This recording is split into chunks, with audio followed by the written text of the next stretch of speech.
Uzdil HTML darsidagi 11 qism HTML jadval xat kuchi.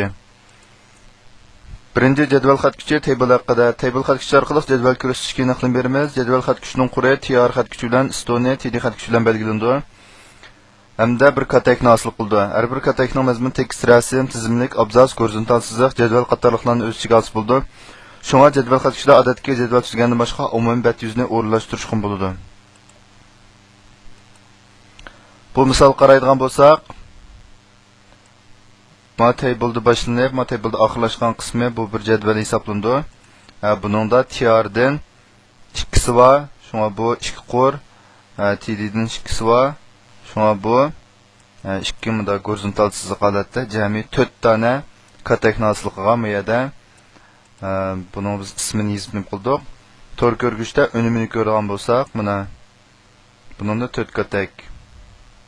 To'g'risig'imi tikkimi 2 dan.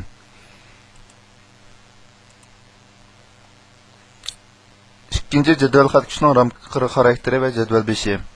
Agar ramka xarakteri borderga aniqlik berilmasa, ramka ko'rinmaydi. Masalan, misolda border deganimiz 1 deb berilgan, bu dal buningki ramka qiri. Buning amaliy qo'llanishchanligi yuqori, lekin ko'pincha vaqtda yana jadval qirini ko'rsatishni umid qilamiz. Bizda jadval holatdagi jadvalni ko'rsatgan vaqtda ko'pincha border qiymatini beramiz. Agar men mayadagi qiymatni 0 deb o'zgartsam, yoki bu qiymatni bermasam, buningki ramka qiri yo'qolib ketadi. Lekin men o'rnalashtirish jihatda aslidagi o'rni saqlanib qoldi. Jadvalning beshiga th xat kuchi orqali aniqlik beramiz. Jadval beshi deganimiz masalan, mana qaraydigan bo'lsak, mana tr-ninki ichida th heading, TH'ning ichiga anasir heading deb men 2 tal boshni qo'ydik. Ammo TD qaraganda mana TH mana farqlanib turdi. Buningki ko'plagan tor ko'rgishlarda jadval 5 xat kuchda aniqlik berilgan mazmun o'ttirg'i to'g'rilandi ham tom xato oltida ko'rindi. Masalan, mana bu table TH deb berilgan misol qaraydigan bo'lsak, TH'ning ichiga ilingan qismi o'ttirg'i to'g'rilandi, tom xat shaklida chiqdi. 3-chi jadvaldagi quruq katak.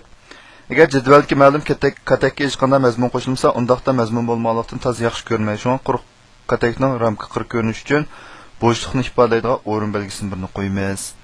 Bu nima deganda, masalan, mana qaraydigan bo'lsak, hamma yerda meniki qir ko'rinmagan. Qir ko'rinmaganda buning asli kodi bu. Biz bu yerdagi